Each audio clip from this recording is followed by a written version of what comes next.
la quinta sesión del seminario de Calles. En esta ocasión nos va a hablar Víctor Hugo Patti acerca de representación espinal de superficie.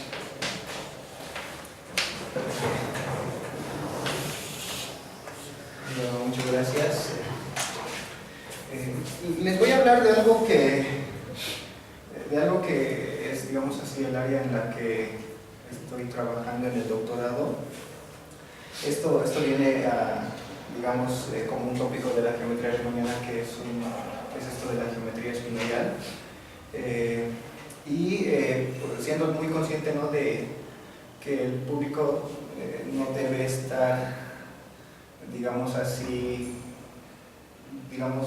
pocos deben conocer acerca de geometría riemanniana y mucho menos de geometría espinorial, ¿no?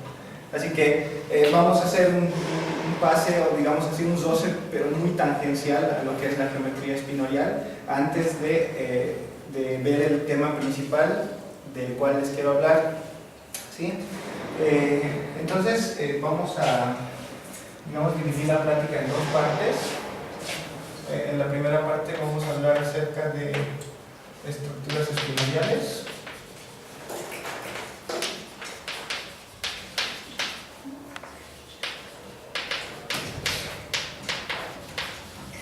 Y en la segunda parte vamos a hablar de esto de las representaciones espinoriales.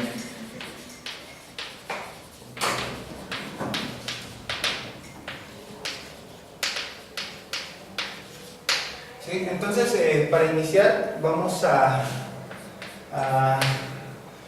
digamos, tener en cuenta que esto de las estructuras espinoriales viene muy relacionado con cosas que son objetos que se llaman los haces fibrados, haces principales. Así que, digamos, lo mejor sería darnos una idea de qué son estos objetos. Y obviamente no quiero hacer cuestiones muy concretas acerca de la teoría de estos objetos, ¿no? Así que vamos a ver esto mediante un ejemplo, pero no va a ser cualquier ejemplo, este va a ser el ejemplo. Y es el haz de Marcus, ¿sí? A ver, entonces lo que vamos a hacer es considerar una variedad riemanniana de dimensión n bueno, que sea, aquí no necesito nada, una variedad riemanniana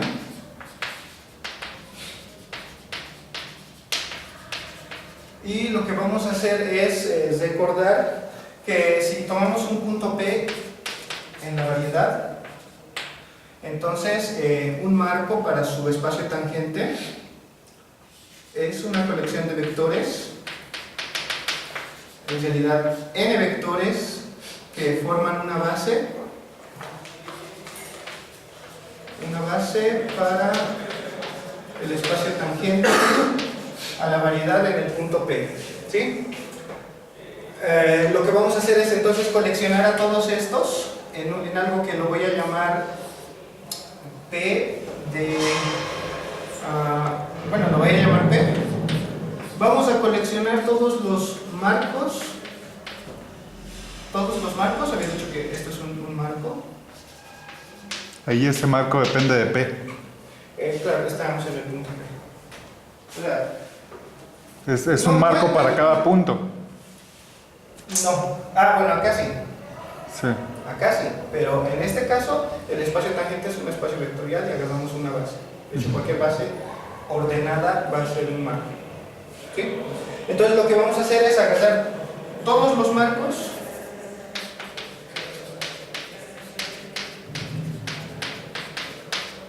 en todos los puntos de M, ¿sí? Entonces vamos a ver rápidamente cómo este conjunto posee una estructura diferenciable que lo convierte en una variedad. Digamos, podemos escribirlo mejor como usando esta notación. Todos los U's eneadas de vectores que son U más marco para el tangente P en M con P variando en M. Podemos notar directamente que existe una aplicación canónica que me asocia a cada marco del espacio tangente en el punto P, ¿no? Lo voy a llamar Pi, y actúa como a un marco U en el espacio tangente P, le asocia al punto P. ¿Sí? Entonces, lo que vamos a hacer es tomar una carta de coordenadas para la variedad M. ¿Sí? Entonces, lo que sabemos es que localmente en todos los puntos de U nosotros tenemos una base del espacio tangente, ¿no? La base asociada a esta carta, y este me genera cualquier vector tangente en los puntos P variando P en U. ¿Está bien? Así que si digamos nosotros tomamos un marco en el espacio tangente, lo que notamos es que cada uno de estas componentes, Víctor, perdón. Estas U de acá no tienen nada que ver con las U de allá, ¿verdad? Aquí esos son cartas. así. Sí, Es que están en MathFrag, güey. ¿Que no ves? no se trae el computador. Ok. Sí, perdón, la U pequeña y la U grande, ¿no? Entonces, digamos, U es un marco para el tangente PN. Entonces es una colección de n vectores. Cada uno de esos vectores, J, se puede escribir de manera única con una combinación lineal de estos vectores X, Y en el punto de la proyección, ¿no? Y de U, y con coeficientes X, Y, J, depende de J, y que depende del marco U, ¿no? Entonces, lo que podemos notar es que podemos asociarle a este marco una matriz X y J de U. Ya que es una base, ya que el marco es una base, esta matriz es invertible y de tamaño n por n, ¿no? Bien, entonces eso nos sugiere que consideremos, lo siento, aquí estoy tomando U es un marco para este tangente TM donde el P está en 1, ¿no? Bien, entonces esto me sugiere considerar la aplicación X dato de la preimagen bajo la proyección pi de la carta en la imagen de la carta en su conjunto de n cruz la matriz asociada a esta, ¿no?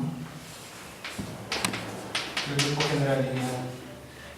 ¿Cómo va a funcionar esta? Va a funcionar agarrando cada U, le va a asociar aquí la proyección, pero a través de la carta X de pi de U, y acá le vamos a asociar la matriz X y J que depende de U. Entonces es sencillo ver que este objeto es una biyección.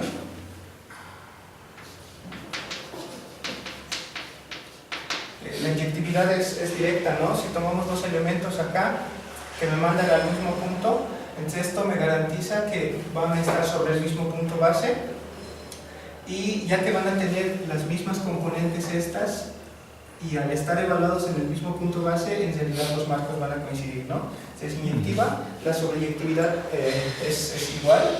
Digamos, tomamos un elemento aquí, QA, es un elemento que está en este conjunto. Entonces lo que podemos hacer es, digamos, pensamos que la matriz A se encuentra dada por coeficientes de la forma A y J.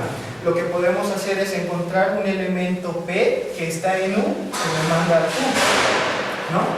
A este lo puedo escribir como X de P, y lo que hago es definir el marco, defino estos, ¿no? Defino UJ para hacer la suma y de 1 a n estos coeficientes a y j en estos puntos, x y en el punto p. ¿Sí? Entonces esa colección me va a dar un marco que al momento de enviarse por esta aplicación me va a dar exactamente este elemento. ¿Sí? Está muy bien. Entonces tenemos una biyección. ¿Qué es lo que pensaríamos después? Es si, digamos, nosotros consideramos otro sistema de coordenadas y b, entonces tenemos una aplicación asociada, ¿no? Esta y gato, y vamos a suponer que los dominios de los dos sistemas de coordenadas se intersectan. Entonces tiene sentido considerar esta aplicación y gato compuesta con x gato inversa, que va a ir de algo como esto, ¿no? X de Q intersección B plus el grupo general lineal en algo como Y de Q intersección B plus el grupo general lineal. Este es un subconjunto de Rn, este es un subconjunto de Rn, y maravillosamente esta se comporta de la siguiente forma. Me toma un Q como un A, lo que hace es asociarme al punto y compuesta con X inversa en Q, el cambio de coordenadas en la variedad, y aquí multiplica la matriz A con la derivada de este cambio de coordenadas. Entonces este objeto es C infinito, ¿no? Entonces ya está, con eso podemos darle una estructura de variedad diferenciable a este conjunto P, pidiendo que estas aplicaciones sean los dicromorfismos. ¿Sí? Observaciones. Entonces aquí lo primero que vamos a notar es que esta aplicación proyección con esta estructura diferenciable va a ser una aplicación de infinito. Entonces vamos a notar así, es infinito, y es sencillo, ¿no? Porque por definición lo que hacemos, digamos, es tomar una carta, esta voy a anotarla, y B, esta en M, una carta en M, y me tomo una carta de esta, X gato, una carta de P. Entonces lo que hago es la composición. Esto se comporta algo como X gato inversa y compuesto también en un punto QA. Esto lo que me manda es el cambio de coordenadas. ¿Sí? Entonces es infinito. La segunda propiedad que vamos a notar es que existe una acción natural del grupo general lineal en el mismo P, que hace lo siguiente, ¿no? Acá da un marco U y agarra una matriz invertible, lo que me hace es multiplicar de esta forma, U multiplicado por A. Sí, está bien, ¿no? El U son vectores que están escritos en esta forma, anotamos la matriz A, digamos acá, y lo que hacemos es la multiplicación y ya tenemos otro marco, ¿no? Entonces esta aplicación también es infinito, y además nos hace una propiedad muy interesante que resolver esto para un U fijo solo sucede cuando solo si A es la identidad. ¿Sí? Creo que tiene un nombre esa propiedad de la acción, si no me equivoco es algo libre. ¿Sí, de verdad? Okay, entonces no tendría que actuar con la inversa. ¿perdón? No tendría que actuar con la inversa o algo así. No. Sí. Una acción con la derecha. Bueno. Sí. Bien, entonces, ¿qué es otra cosa que podemos notar?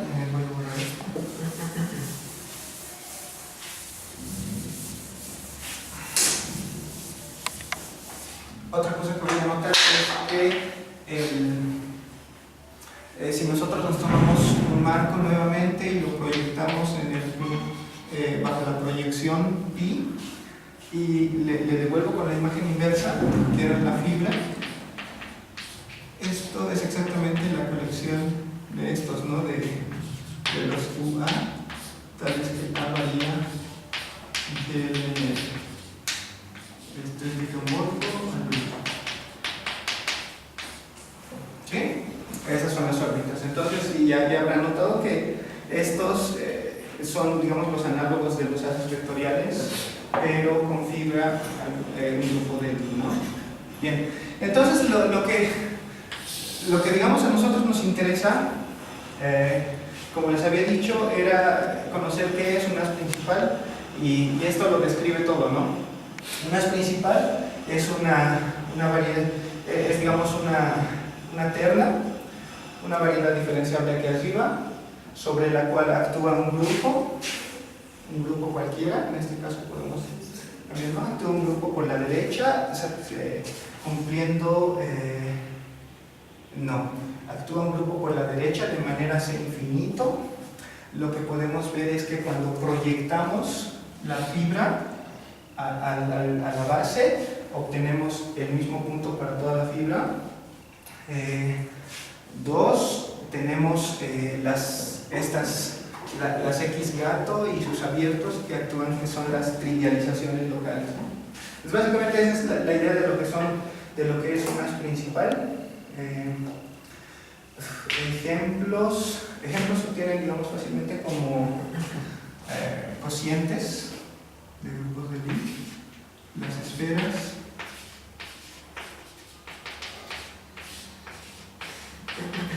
SON. Entonces es como es SON más 1. Sobre este hacemos actuar el grupo SON. Creo que esto debería utilizarlo después. Sí, mejor este ejemplo lo dejo para después, que es mucho mejor. Antes de ver el ejemplo, lo que vamos a ver es si digamos vamos cambiando los requisitos al marco, por ejemplo pedirle que sea un marco orientado, que sea un marco positivamente orientado, entonces la fibra, este grupo va a ir cambiando, ¿no? Va a ir dándonos, digamos, el grupo ortogonal, nos va a ir dando el grupo especial ortogonal, ¿sí? Entonces ese es lo que, digamos, nos interesa a nosotros, el haz de marcos de acá, sobre una variedad de mañana, G orientable, y de hecho, bueno, orientada. Lo que vamos a pedir es este objeto, que va a ser el haz de marcos ortonormales y positivos, ¿no? Orientados positivamente. ¿Sí? Entonces ya sabemos más o menos cómo se comporta este haz principal. Lo que nosotros entonces ahora buscamos es describir qué es una estructura espinorial, ¿no? Vamos a hacerlo por pasos. Necesitamos vamos a introducir algunos objetos. El grupo espinorial.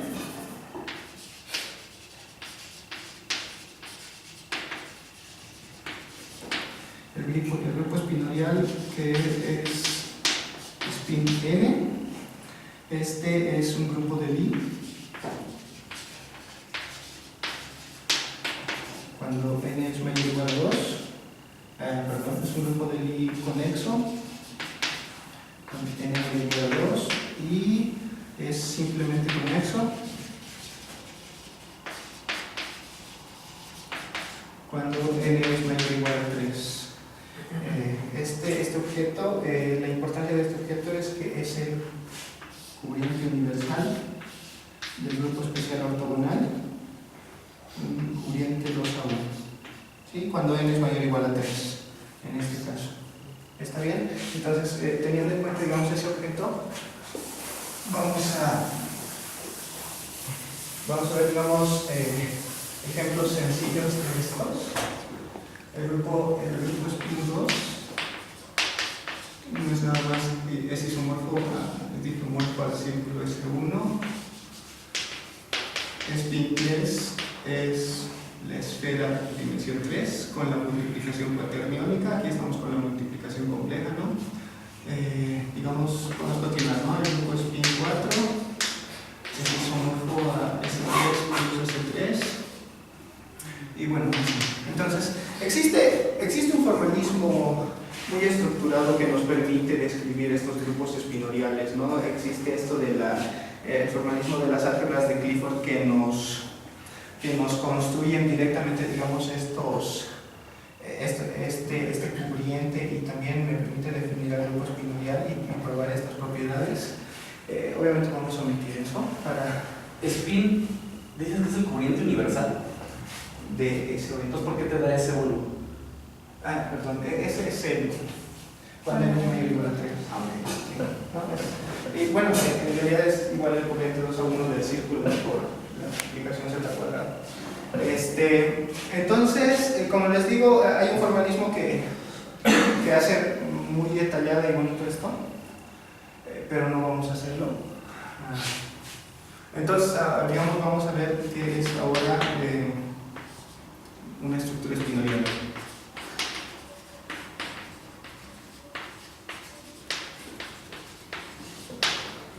Bueno, entonces ya sabemos cómo funcionan estos de los haces principales. Pues una estructura espinorial no es nada más que, bueno, pedimos esto siempre, ¿no? ML, una variedad riemanniana orientada, y vamos a decir que una estructura espinorial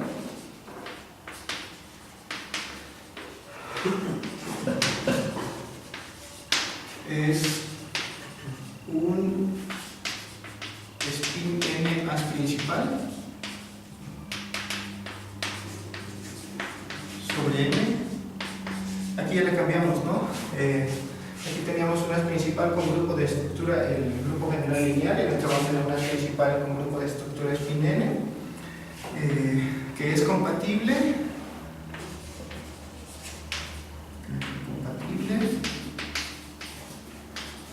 con bueno, primero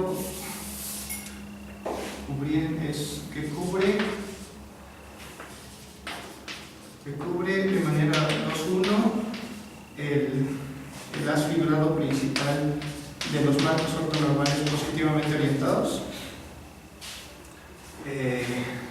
y es compatible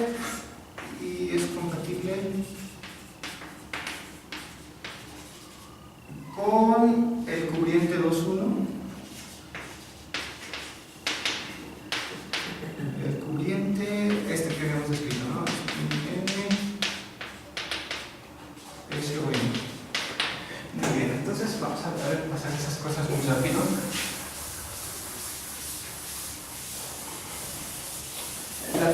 La primera consideración es que no todas las variedades diferenciables no cualquier variedad diferenciable riemanniana orientada tiene una estructura espinorial. Hay una obstrucción topológica que va relacionada con las clases de Stiefel-Whitney, la cual ni lo mencionamos, pero al menos vamos a ver algunos ejemplos.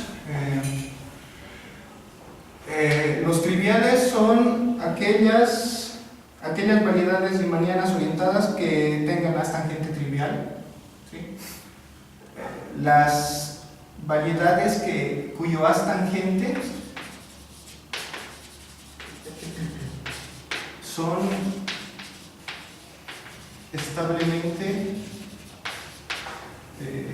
¿cómo se dice? Paralelizable, ¿no?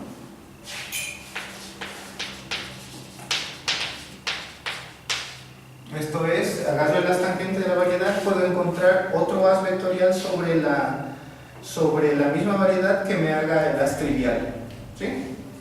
Y como ejemplos a todos estos ingresan, digamos, las imágenes inversas de los valores regulares de aplicaciones diferenciables, ingresan los grupos de Lie y las variedades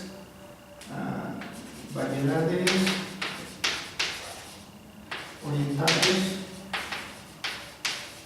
con dimensión menor o igual a 3. Entonces, para los objetos que quiero trabajar me es suficiente. Ejemplos no tan triviales son los espacios proyectivos. El espacio proyectivo real es spin. Me refiero a que posee una estructura espinorial. Sí, solo sí. La dimensión es congruente con 3 módulo 4. El haz proyectivo complejo es spin.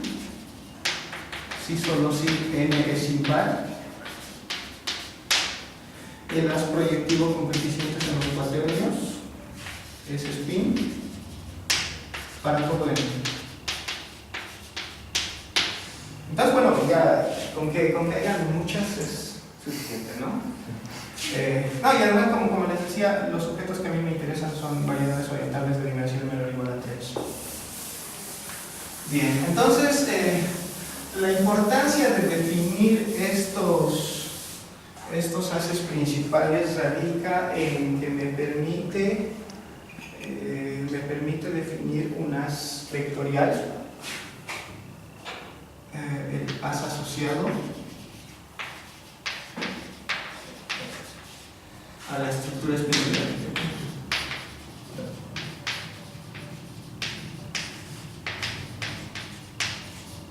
Bueno, entonces no vamos a hacer muchas más cuentas para no mezclarnos tanto.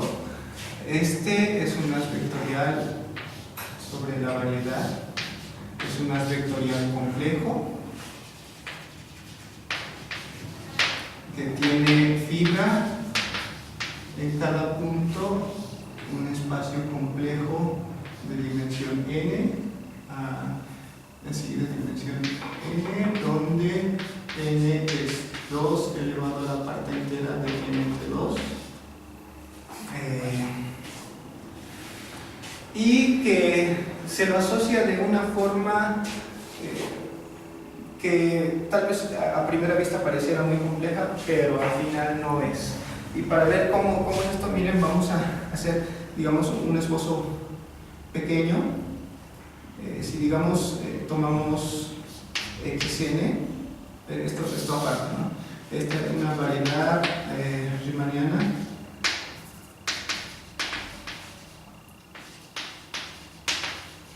orientada. Entonces, nosotros podemos considerar el haz de marcos ortonormales sobre X. Sobre este sabemos que actúa el grupo SON, y lo que hacemos es considerar la representación canónica en homomorfismos de N, la canónica, y lo que sucede es que este haz, bueno, el haz asociado, la forma en que obtengo este haz asociado a través de este haz principal, de esta estructura espinorial, es simplemente hacer un cociente. Primero agarro el espacio total, esto con Rn, y lo cociento con esta representación, ¿no? ¿Sí? Este haz vectorial es un objeto de esta forma. Y para no perdernos, miren que esto es simplemente el haz tangente de la variedad. ¿Sí? En un caso muy, digamos, concreto, para darnos cuenta de cómo funciona esto, ¿sí? La variedad M. Perdón, estamos con X aquí. Allá. Sí, el haz tangente. Sí. Sí. Entonces, para darnos una idea de cómo funciona este haz espinorial, entonces lo que me interesa es qué cosas tiene este haz espinorial, ¿no? ¿De qué está equipado? Entonces, vamos a ver, este as espinorial M está equipado. Está equipado con una multiplicación. Puedo multiplicar vectores tangentes por secciones de este as vectorial, ¿sí? Entonces obtengo algo así. Vectores tangentes, secciones de este as en secciones de este as. Esto funciona como x phi, bueno, vamos a denotarlo así, y que cumple una propiedad que es exactamente la propiedad de Clifford. Multiplicar dos veces me sale el cuadrado, la norma al cuadrado del vector. Está equipado con una derivada covariante, una conexión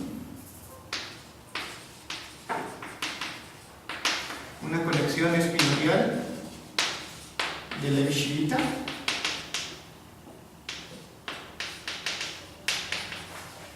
Esto es, dado un vector tangente, consideramos gamma de x de s, me toma secciones en secciones y que es compatible con la multiplicación. Compatible con la multiplicación y la conexión de Levi-Civita de la variedad. ¿Sí? ¿Qué quiere decir? Quiere decir que cuando yo multiplico un vector tangente I por un campo espinorial y derivo por la conexión espinorial en la dirección X, lo que obtengo es la derivada de Y respecto a X, pero en la conexión de Levi-Civita de la variedad. Este vector multiplicado por el campo espinorial más Y por la derivada covariante del campo espinorial, ¿no? Bien, finalmente tiene un producto interior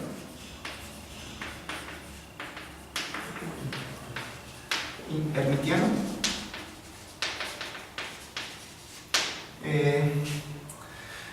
que lo vamos a denotar de esta forma. Toma secciones, toma dos secciones y me asocia una función C infinita de M de los complejos.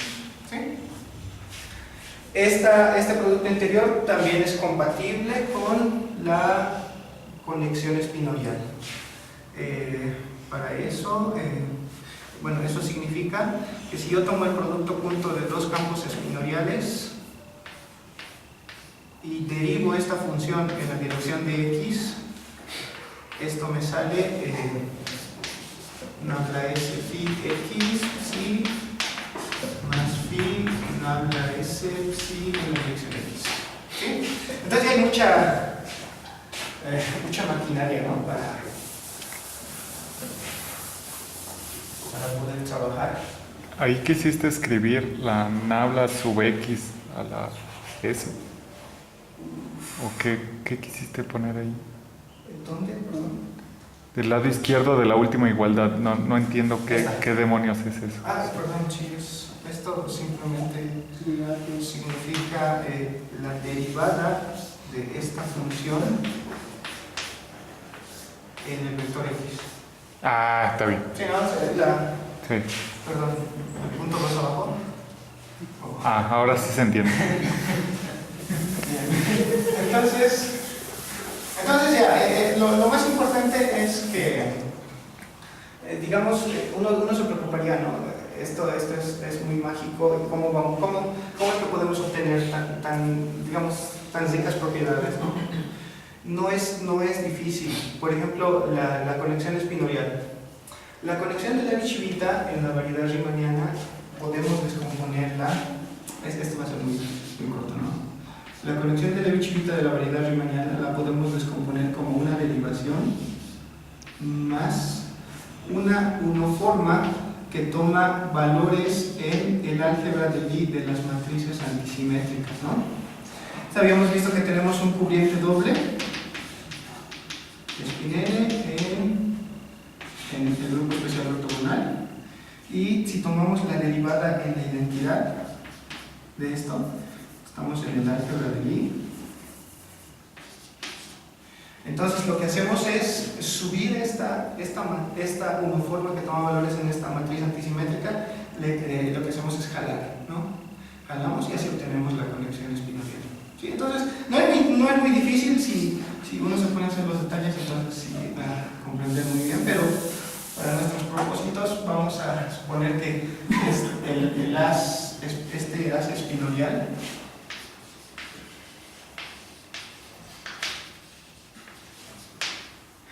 este haz espinorial viene equipado con esos objetos, ¿sí?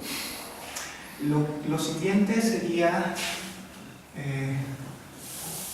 definir el operador de Dirac.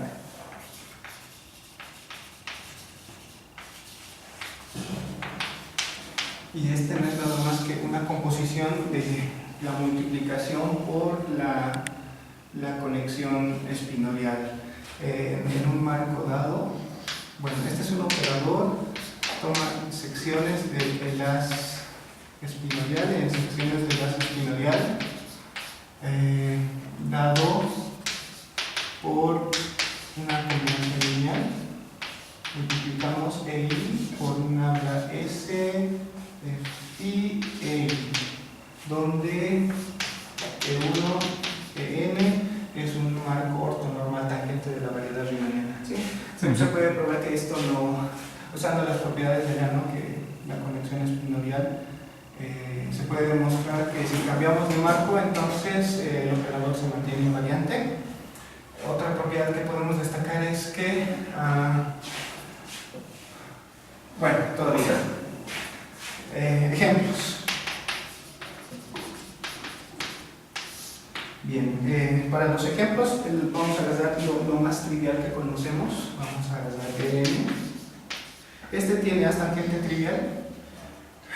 Por lo tanto, va a tener haz de marcos ortonormales trivial, va a tener estructura espinorial trivial, haz espinorial trivial. RN plus Cn, donde n es igual a 2 a la parte entera de n entre 2. ¿Sí?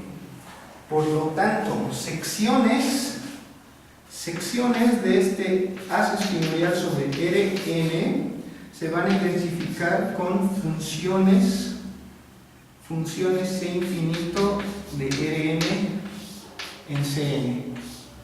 ¿Está bien? ¿Qué va a ser el operador de Dirac? Estamos en dimensión n igual a 1. El operador de Dirac va a ser, bueno, entonces habíamos visto los espinores. Espinores son funciones que van a ir de R en C. Y el operador de Dirac va a ser simplemente la multiplicación por I de psi dt, la coordenada canónica en N. ¿Sí? N igual a 2. Los espinores son funciones que van de L2 en C2, y el operador de Dirac se puede escribir como, pues aquí utilizamos coeficientes matriciales de las matrices de Pauli. Parcial psi respecto a x1 más i parcial respecto a x2 de psi. ¿Está bien? N igual a 3. Los espinores son funciones que van de R3 en C2, y el operador de Dirac se puede escribir nuevamente, utilizamos las matrices de Pauli, que vamos a denotar simplemente así: parcial psi respecto a x más psi2, parcial psi respecto a y más sigma 3, parcial psi respecto a z. Si pensamos a C2 como los cuaternios, estos de acá los podemos identificar y obtener el operador de Dirac de la forma I parcial respecto a X más J parcial respecto a Y más K parcial respecto a Z. El I, J, K son las unidades imaginarias de los cuaternios, ¿no? Bien. Entonces yo creo que ya estamos preparados para lo que sigue, que es lo más importante y espero que eso sí sea mejor comprendido. Una última observación. Antes de acabar, vamos a notar que si nosotros tomamos el cuadrado a este operador de Dirac, acá, si operamos una vez más, lo que obtenemos es menos el laplaciano respectivamente. Y eso vale en cualquier dimensión, ¿sí? Posiblemente este fue el inicio del operador de Dirac, cuando Paul Dirac hizo la descripción de las ecuaciones de movimiento de un electrón, ¿sí? Es lo que necesitaba era obtener más o menos así la raíz cuadrada del laplaciano, que tendría que ser un operador diferencial de primer orden, ¿no? Para que su cuadrado sea de orden 2. Entonces, posiblemente fue el inicio del estudio de este objeto del operador de Dirac, ¿no? Pero ya hay otro formalismo. Bien, entonces, ahí está.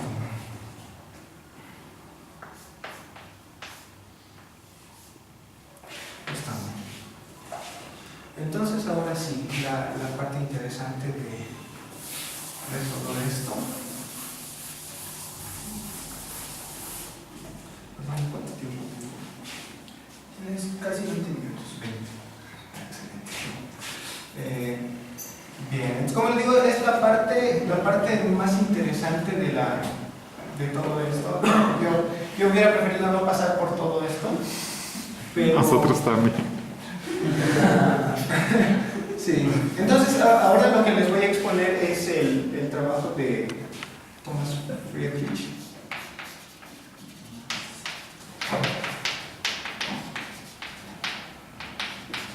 Del año 1998,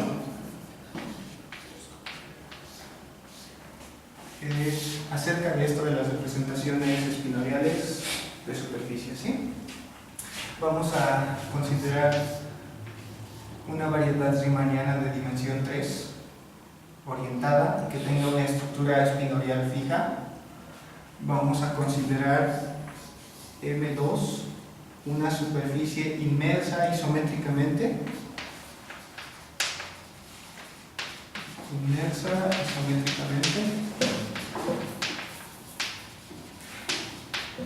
Entonces habíamos dicho que esta es orientada con estructura espinorial fija.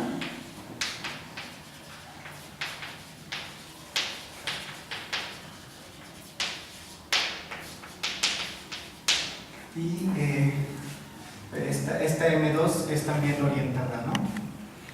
Orientada. Bien, entonces sucede que ya que este tiene una estructura espinorial fija y el haz normal a la superficie es trivial, ¿verdad? Por ser orientable.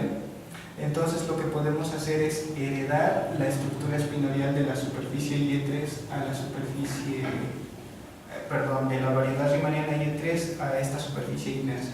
¿Sí? La podemos heredar. ¿Cómo digamos, vendría siendo con todo el formalismo que hicimos de los haces principales? Tenemos un campo normal global definido sobre toda la superficie. Entonces lo que haríamos es pensar en, si digamos yo me tomo un marco tangente a la superficie, un marco tangente ortonormal y positivo, un objeto que esté acá, que es O2, que es el correspondiente haz de marcos ortonormales positivos sobre la superficie. Esto lo podemos encajar de manera evidente en un marco de la 3 variedad. Entonces, por ejemplo, va a pasar por estas cosas, ¿no? Va a pasar por estas cosas que podemos restringir la estructura espinorial de Y a M2. ¿Está bien? Ok, entonces lo que me interesa es el haz espinorial SM, que ya solo lo voy a escribir S. Y sucede que este haz espinorial, que como digo se obtiene por la restricción, se puede descomponer como una suma de dos subbases que están definidos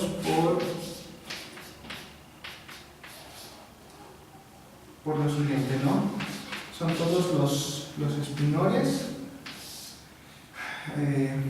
que al multiplicar por E1 por E2, este E1 E2 es un marco tangente a M, multiplicado por phi y multiplicado por la estructura compleja canónica en el espacio de espinores.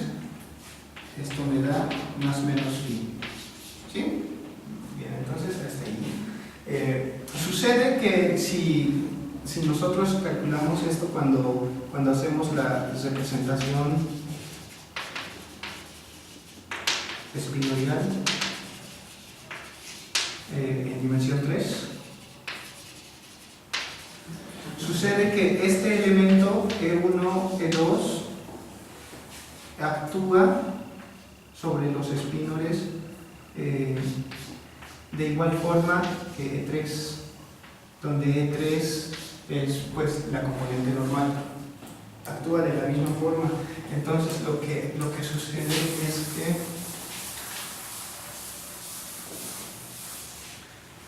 sucede es que podemos reemplazar y describir estos haces como los pis en S, de tal que y el vector normal por phi es igual a más o menos. ¿Está bien? Lo podemos escribir de esa forma. Cuando tenemos variedades inmersas isométricamente en otra variedad riemanniana, obtenemos la ecuación de Gauss, ¿no? Que me relaciona las derivadas covariantes del espacio ambiente con la superficie inmersa y la segunda forma fundamental. Eso me permite de manera sencilla deducir la fórmula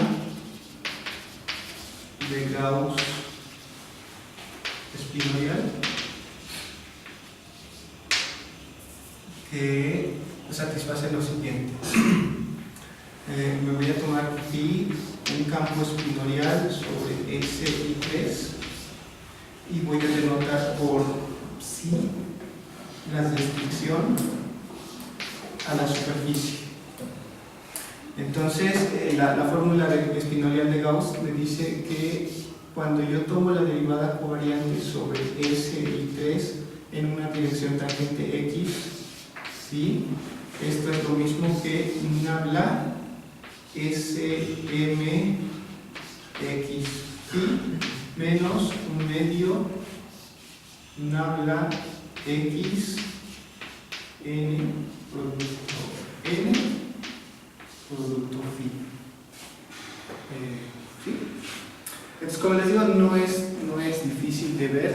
De hecho, hay un autor, Christian Berg, que hace esta fórmula para superficies inmersas en objetos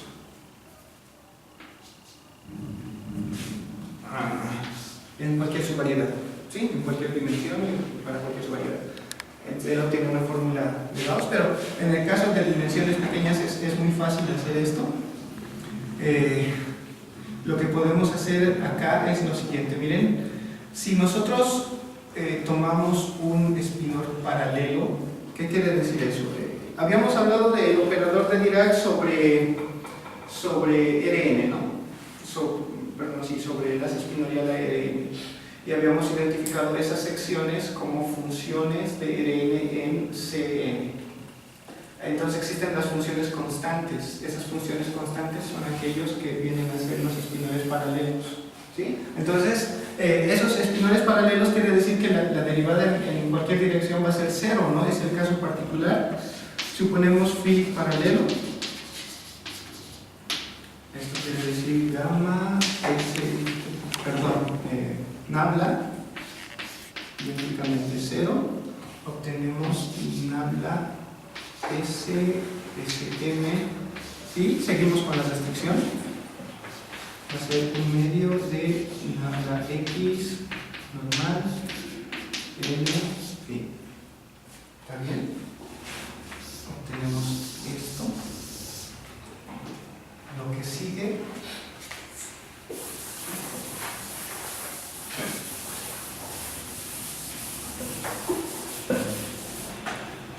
es lo siguiente. El operador de Dirac sobre este haz espinorial va a estar dado como E1 nabla E1 phi más E2 nabla phi E2. Entonces lo que sucede es, podemos calcular, ¿no? Usando esta expresión, calculamos y vamos a obtener algo como un medio de E1 nabla E1 N más E2 nabla E2 N, todo esto multiplicado por N multiplicado por phi. Entonces, para darnos cuenta de cómo utilizamos, digamos, esta multiplicación, vamos a hacer una pequeña cuenta. Antes vamos a notar que este objeto, que acaba de X mesocial nabla XN, es exactamente la segunda forma fundamental de la superficie, simétrico. Entonces, digamos, si pensamos en la matriz de esta transformación en el marco E1, E2 simétrico, lo escribimos como alfa, gamma, gamma, beta. Entonces, esta expresión se convierte nada más en E1 nabla E1N, perdón, alfa E1 más gamma E2 más E2 gamma E1 más beta E2. Esto va a ser igual a acá. Cuando actuamos sobre los espinoles, al multiplicar el mismo vector, lo que sucede es salir con el negativo de la norma, ¿no?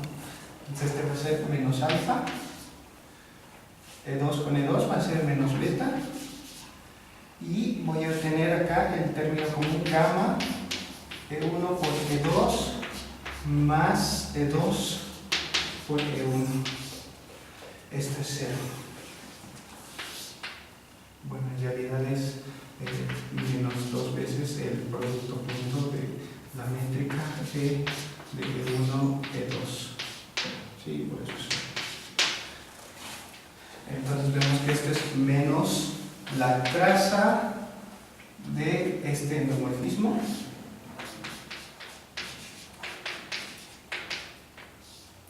que por definición no es nada más que, bueno, como he dicho, es menos la traza de la segunda forma fundamental. Esto es menos 2 veces la curvatura media.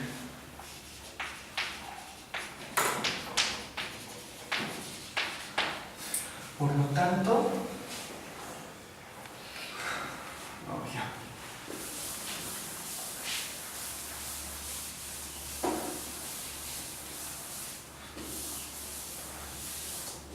lo que vamos a obtener es el operador de Dirac acá. Va a ser un medio menos 2h n phi menos h n phi. Esta propiedad me dice que si descompongo phi en las dos partes, en la parte positiva y negativa, lo que tengo es la siguiente, ¿no? d phi más d phi menos igual a menos h n por phi más menos h n por phi menos. ¿Está bien? Entonces, lo que podemos notar es que la parte positiva, el phi más, me satisface con el signo más, pero multiplicada por la estructura compleja me sale con un signo menos, h aquí, y esta estructura compleja, y phi más. ¿Sí está bien? ¿Sí? Y esta n phi menos, al multiplicar con la estructura compleja, se preserva, va a ser i h phi menos.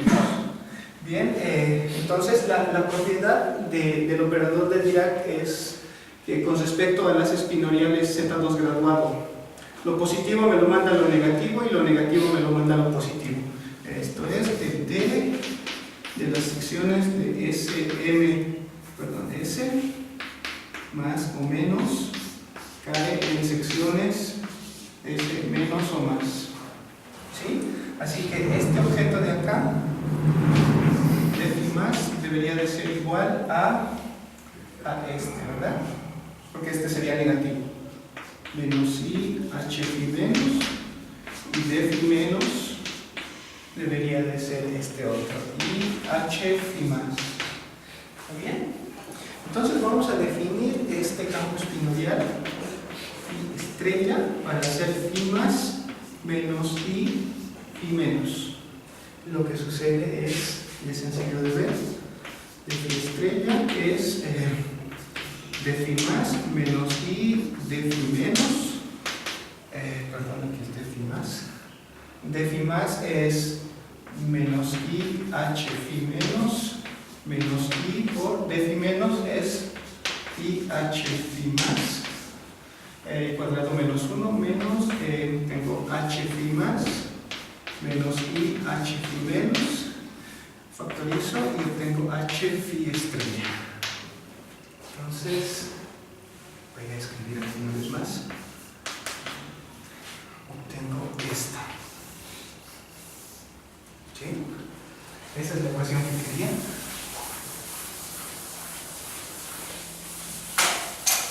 Lo importante es que podemos escribir de forma explícita.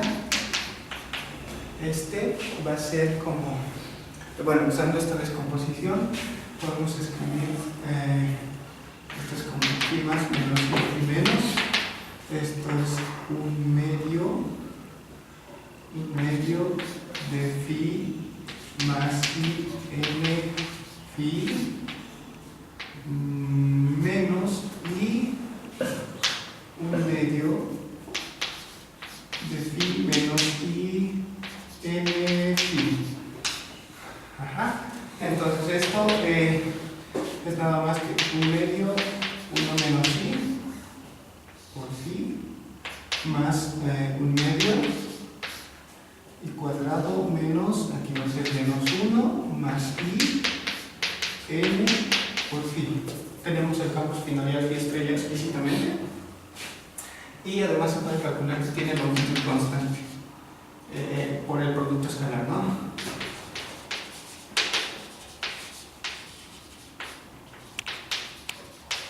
Muy bien, entonces proposición.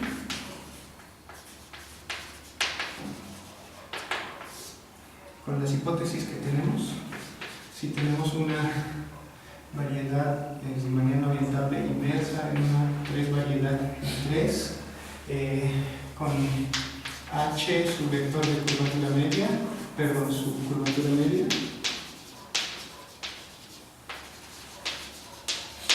entonces existe un campo espinorial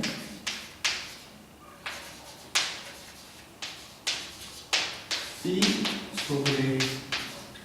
sobre m que satisface, perdón, phi estrella que satisface de phi estrella y además la norma constante no cero. ¿Sí? Bien, entonces Entonces, en los últimos minutos voy a editar el recíproco. ¿Cuántos últimos minutos? A lo Galois se levanta. Es recíproco. ¿Qué sucede en abstracto? ¿Qué sucede si en este caso yo tengo dos variedades riemanniana orientable y sobre esta voy a dar una función de m en L c infinita? Voy a suponer que esta tiene estructura espinorial. Bueno, voy a dar una estructura espinorial, voy a fijar una estructura espinorial. Entonces, también vamos a suponer que existe, ¿sí?, un campo espinorial, solución de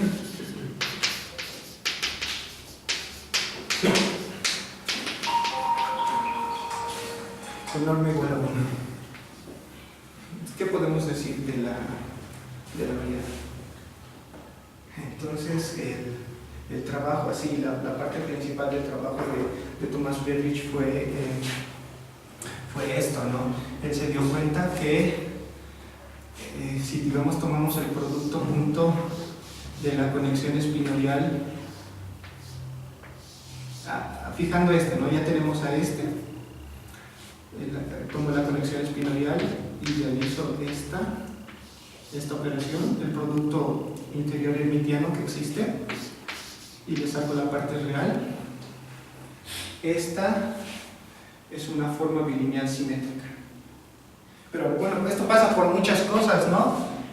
Una de las cosas es, por ejemplo, considerar aquí, este A se descompone como una suma en dos partes, phi más, phi menos, pero que ya no son como estas, ¿no? En acá las conocíamos porque estábamos inmersos en una variedad ambiente, pero en este caso ya no conocemos cómo son, solo tienen una parte positiva, una parte negativa. Entonces pasan por muchas cosas, se consideran, digamos, primero este tipo de formas,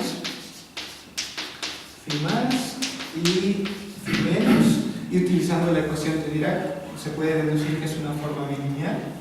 Entonces, como les digo, pasa por todo eso. Una forma bilineal simétrica que por lo tanto me permite definir un endomorfismo simétrico de las tangentes en las tangentes,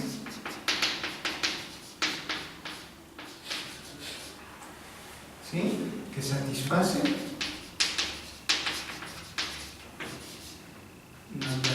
phi en S, L de X y la traza de E menos H. Entonces él prueba esto, ¿no? Lo primero. Lo que sigue es, una vez que tengo esto, se fija solamente en esta ecuación. Dice, voy a pensar en esta ecuación. Si tengo un endomorfismo simétrico que me satisface traza de igual a menos H, entonces, ¿qué sucede o qué podemos decir para garantizar que existan soluciones? Sucede que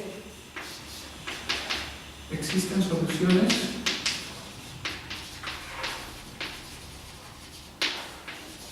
de estrella si este endomorfismo simétrico satisface las ecuaciones de Gauss y todo eso. Teorema fundamental de las superficies nos dice que existe una inmersión isométrica local sobre L3, cuya segunda forma fundamental es exactamente, debe ser como menos 12. ¿Sí? Ese es el resultado. Entonces trataría de resumir todo en lo siguiente, ¿no? El teorema principal, que ya no lo voy a escribir, va a decir esto. Me das una variedad riemanniana orientable con una estructura espinorial fija, y me das una función C infinita tabla. Son equivalentes tres siguientes afirmaciones. Que existe una inmersión isométrica de M2 en Y3, en L3, digamos, ¿qué vamos a cambiar? L3. Existe una inmersión isométrica de M2 en L3. Eso es equivalente, por esta proposición, a que existe una solución a esta ecuación de Dirac. Vamos a cambiar acá, en norma 1. Que exista una inmersión isométrica va a ser equivalente a que exista una solución de esta ecuación de Dirac, y va a ser equivalente a que a un par, un endomorfismo simétrico E, un campo espinorial phi que satisface las ecuaciones de Gauss y Corazzi. ¿Sí?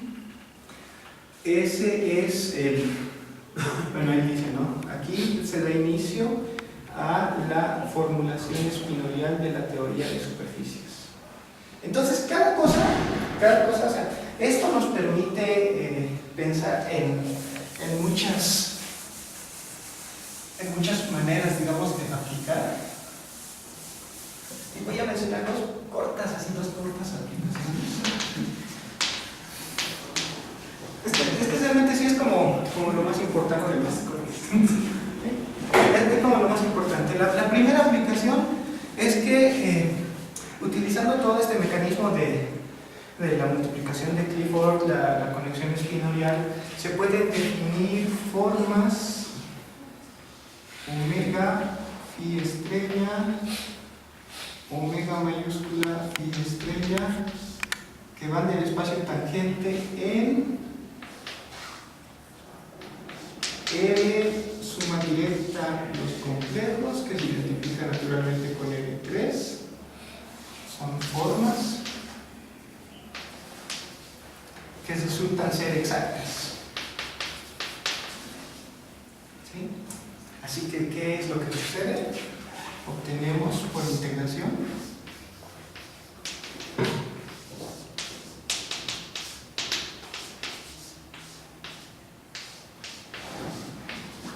la inmersión isométrica.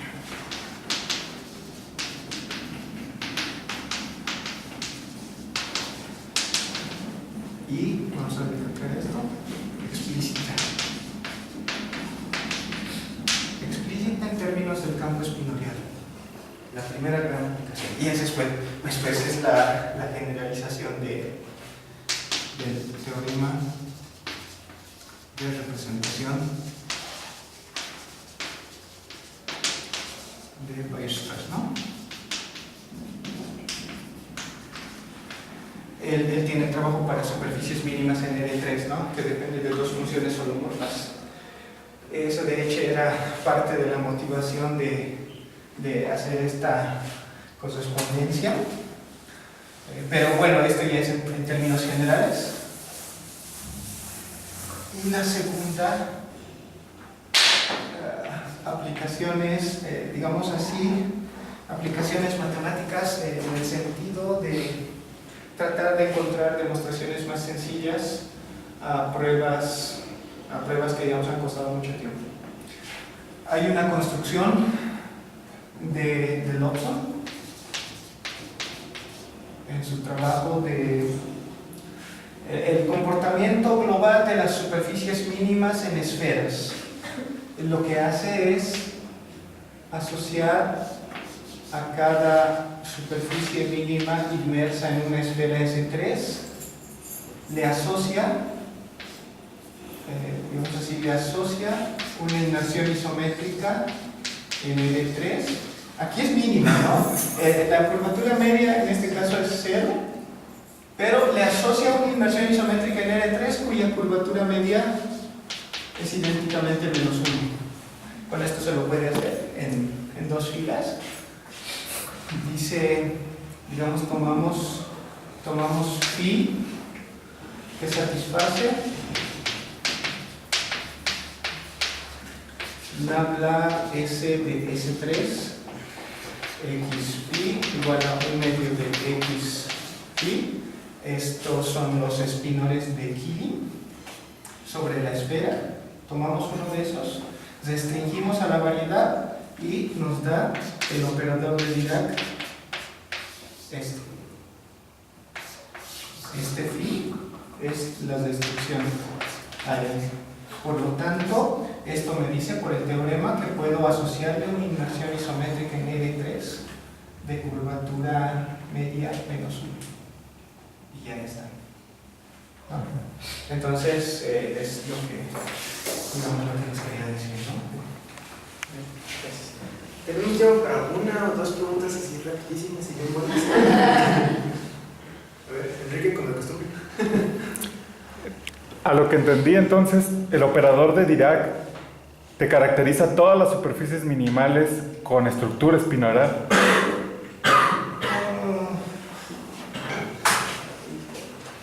Si tienes una superficie con estructura espinorial cuyo operador de Dirac es 0, entonces es minimal, no puede haber otro. Sí, y te voy a decir por qué. De hecho, era lo que quería decir, ¿no? Sí, aplicación 3. No, esta es como la motivación. La motivación tardía. Terminamos con la motivación. Esto es genial. Agarramos una superficie inmersa en L3. ¿Sí? Minimal. Curvatura media, idénticamente 0. Entonces, el teorema de representación de Weierstrass te dice que puedes representar esta superficie vía, mediante una parametrización local por dos funciones holomorfas. Z, subconjunto de C en la parte real de estas integrales. F, 1 menos G cuadrado de Z, la integral de I, F, 1 más G cuadrado de Z, y la integral de 2 veces fg de z. ¿Está bien? Fg. Bueno, entonces lo que sucede es aquí, en este caso tengo que f y g son holomorfas. Bien, entonces, utilizando el formalismo espinorial, tenemos que las ecuaciones de Cauchy-Riemann para las funciones f y g son equivalentes a esto, donde phi es el campo espinorial de f de z. Ahí está. Como el tiempo nos apremia, yo creo que dejamos el resto de las preguntas para el proseminario. Mejor le agradecemos a Víctor por su